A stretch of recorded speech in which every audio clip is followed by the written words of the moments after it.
मुसलमान और दलित अब जाग चुका है और ये गलतफहमी में कोई भी सरकार का कोई भी आदमी इस गलतफहमी में ना रहे, ठीक है ना। और आँख खोल करके देख ले, एक तरफ से जो है ना देते हैं और दूसरे तरफ से आप नोच लेते हैं। रोड पे तो ला दिया जनता को। अगर शिक्षा अच्छी होती तो फिर वो यहाँ रहते, यहाँ सरकारी हॉस्पिटल में वो इलाज करवाते। उनकी इलाज तो बाहर होती है, उनका शिक्षा एजुकेशन तो बाहर होता है। अगर नीला गमछा बांध के चले जाएगा अयोध्या जी में मंदिर में, राम मंदिर घूमने नहीं जाने देंगे। आज बड़े बड़े सुनहरी अक्षरों में लिखा हुआ था कि जातिगत जनगणना हम करवा के ही मानेंगे। आज़ाद समाज पार्टी चंद्रशेखर भाई की नीतियों से प्रभावित होकर मैंने इस पार्टी को ज्वाइन किया। कारण कि ये नेता एक बहुत बेहतरीन नेता है और युवा की और देश की एक आवाज़ है। मुझे सबसे बेहतरीन चीज़ ये लगी इनके अंदर कि ये सदन से, सांसद से लेकर के सड़क तक ही उतरते हैं और लोगों की आवाज़ को उठाते हैं। सबसे बेहतरीन चीज़ ये लगी मुझे, इसीलिए मैंने इनकी पार्टी को ज्वाइन किया और मैं अपना काम अपने तरीके से और पार्टी का जो रूल रेगुलेशन है उसको फॉलो करते हुए मैं कर रहा हूँ। तो उस पार्टी में आपको क्या दिक्कत हो रही थी? वहाँ क्या आप उस तरह से काम नहीं कर पा रहे थे? सर ऐसा है, MIM जो है पार्टी तो अच्छी है, उसके राष्ट्रीय अध्यक्ष जो हैं बैरिस्टर असदुद्दीन ओवैसी साहब, वो भी गरीब दलित पिछड़ा वर्ग उसका मुद्दा उठाते हैं, इसमें कोई शक नहीं।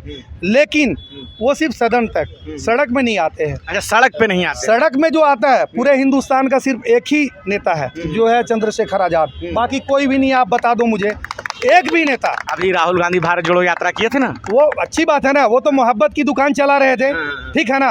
अगर मोहब्बत की दुकान वो चला रहे थे और अगर मोहब्बत उनके अंदर होती और सभी समाज के लिए होती तो वो कन्याकुमारी से लेकर, कश्मीर से लेकर कन्याकुमारी तक वो मोहब्बत की दुकान चलाए और दिल्ली से लेकर लद्दाख तक मोहब्बत की दुकान चलाए। बीच में नूह में बात आता था, 1200 घर मुसलमानों का टूट गया, हज़ारों लोग बेघर हो गए। उसके लिए उन्होंने क्या किया वो बता दें। अगर उनके अंदर जात पात का भेदभाव नहीं होता, सब एक समान होता, तो सबके लिए आवाज़ उठाते। तो उस वक्त उनके दिल में जो है, उनके मन में जो है, मुंह में दही जम जाती है। वो नहीं बोलते हैं, जात पात भेदभाव की राजनीति करते हैं। ये वोट बैंक समझ लिए हैं मुसलमानों को और दलितों को।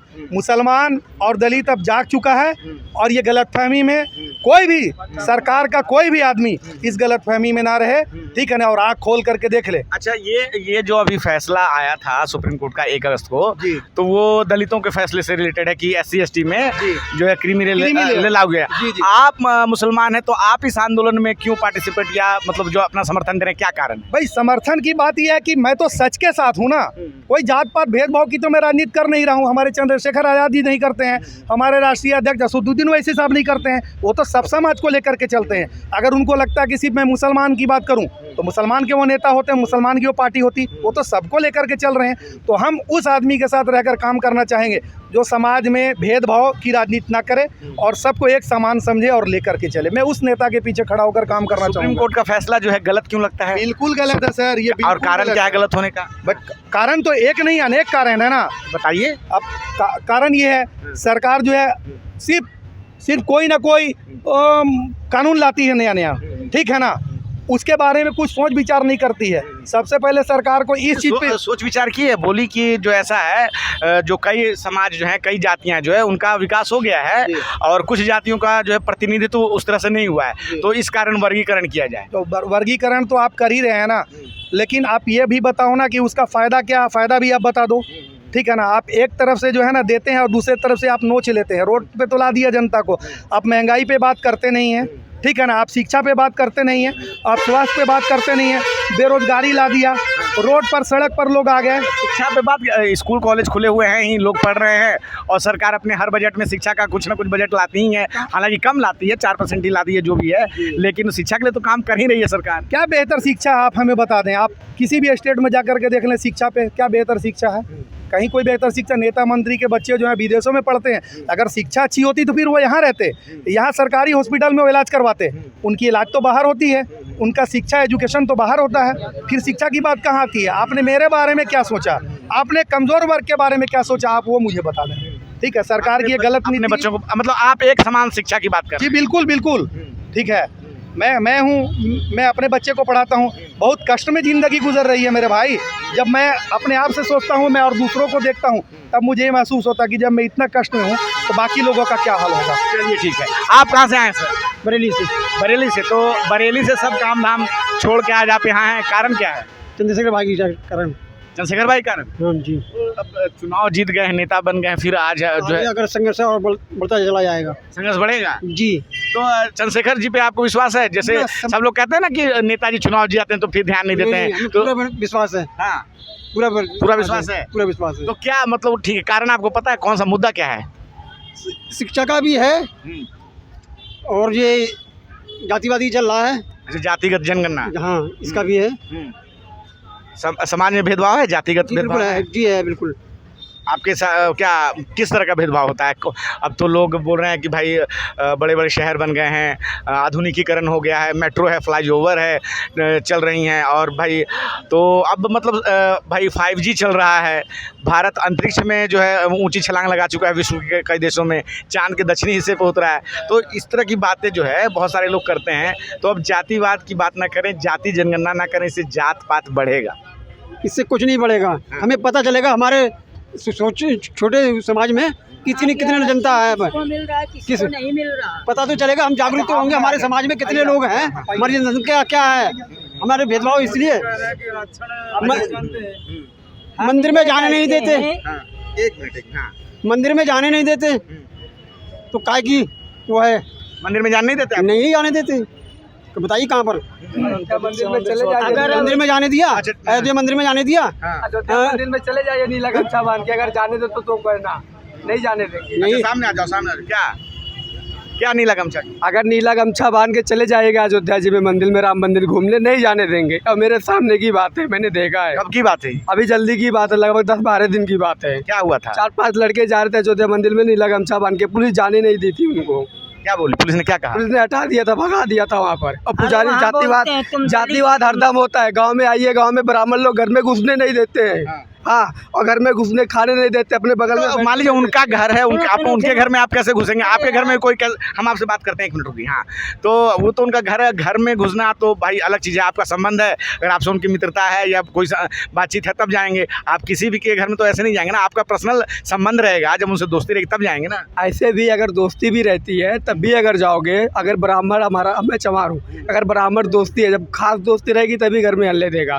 और घर में भी जाते भी हैं अंदर, और दोस्ती रहने पर भी तभी छुआछूत मानते हैं।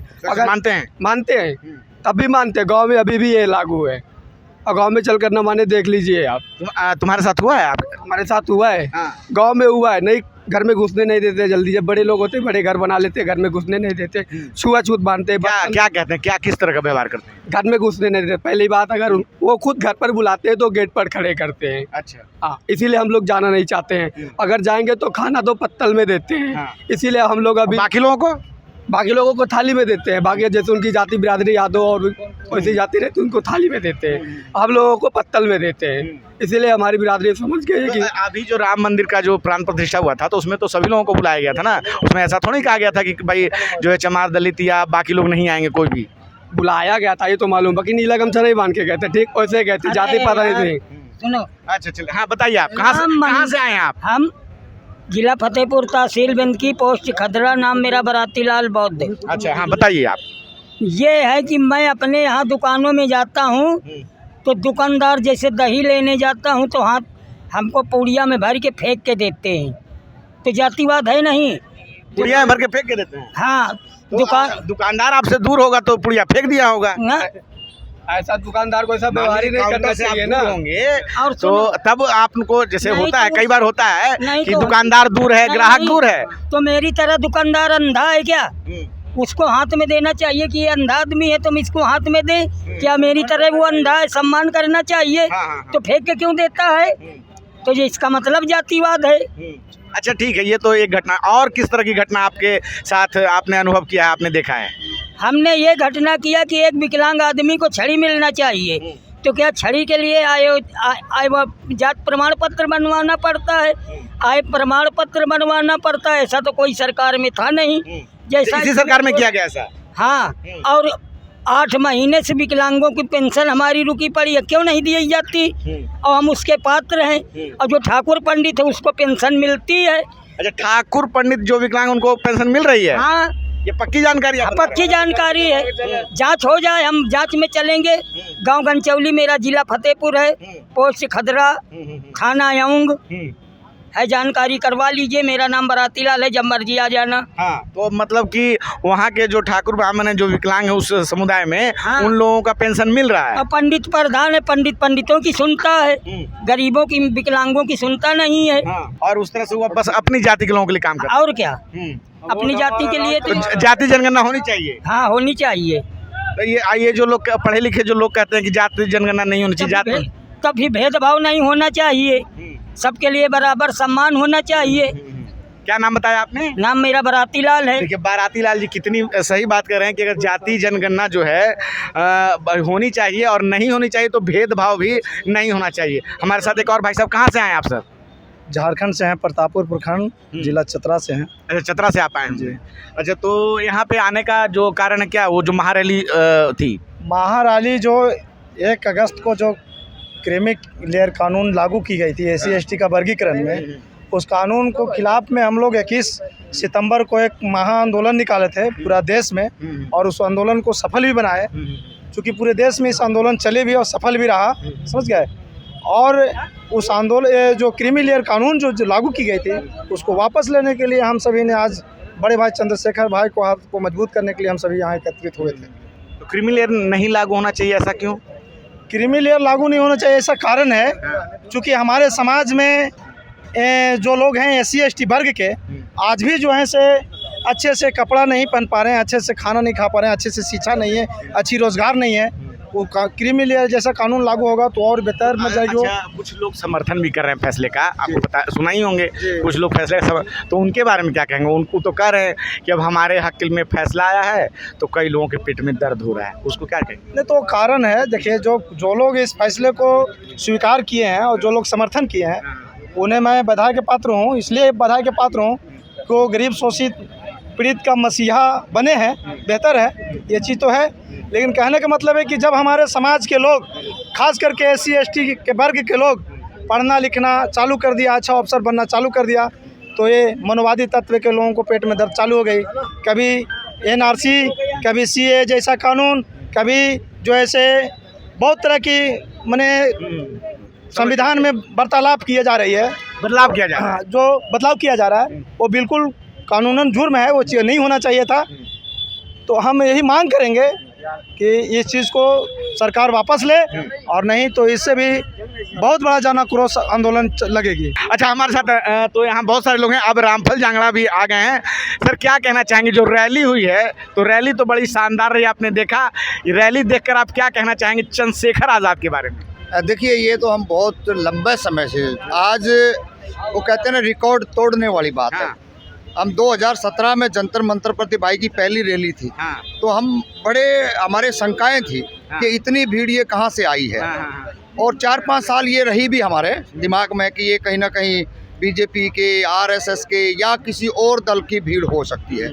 लेकिन आज ये स्पष्ट हो गया है कि वाकई में ये बहुजन समाज की भीड़ है, वैचारिक भीड़ है, मुद्दों की लड़ाई लड़ रही है। और मुद्दों की लड़ाई लड़ते लड़ते आज देश के अंदर जो लगातार 30, 35, 40 साल से मैं अगर कहूँ, उस मुद्दे को जो और सरकारें चाह रही थी कि हम इसका सिरे ले लें, लेकिन भाई ने आगे आए हैं। और आज बड़े बड़े सुनहरी अक्षरों में लिखा हुआ था कि जातिगत जनगणना हम करवा के ही मानेंगे। तो ये बड़ा मुद्दा है। राहुल गांधी भी बोल रहे हैं। नहीं, देखिए, राहुल गांधी का बोलना अलग बात है, बहुजन समाज का कोई व्यक्ति बोलता है तो अलग बात है। राहुल गांधी की 4 पीढ़ियों ने उनके पास था, ये वो करवा देते। मंडल आयोग की रिपोर्ट थी, काका कालेकर की रिपोर्ट थी, और तमाम रिपोर्टें आई। 90 के अंदर जब VP सिंह की सरकार बनती है, मंडल आयोग लागू होता है, मूल अति पिछड़ों को, OBC समाज को कहाँ क्या मिला था? एक तो मिल रहा था उनको नौकरी में, दूसरा उनको शिक्षा में। आज ये देखकर निश्चित परिवर्तन है।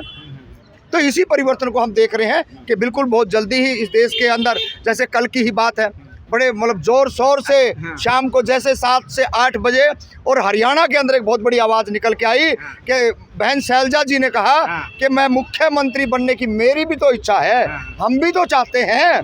तो ये जो परिवर्तन है, ये कहीं ना कहीं बहुजन समाज का, जो भाई चंद्रशेखर आज़ाद जी हैं या तमाम जो सोशल एक्टिविस्ट हैं, उनके साथ जो समूह जो आ रहा है 17 और 27 का, ये बड़ा सराहनीय है। और इससे हमारी काफ़ी उम्मीदें हैं। आज तक हम ये सोचते आ रहे थे और हमारे नेताओं ने भी पार्लियामेंट के अंदर बोला कि हमारी भी इच्छा है देश का प्रधानमंत्री बनने की, लेकिन बनने कौन देता है, ये लालू जी के बयान थे।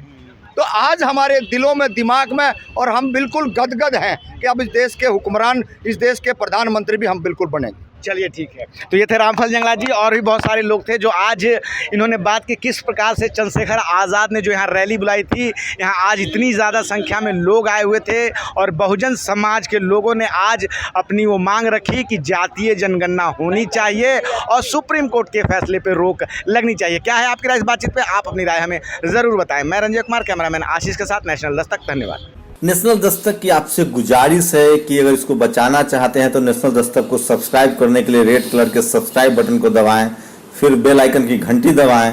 नेशनल दस्तक को बचाने के लिए बहुत ज़रूरी है कि हर खबर को शेयर करें, लाइक करें, कमेंट जरूर करें।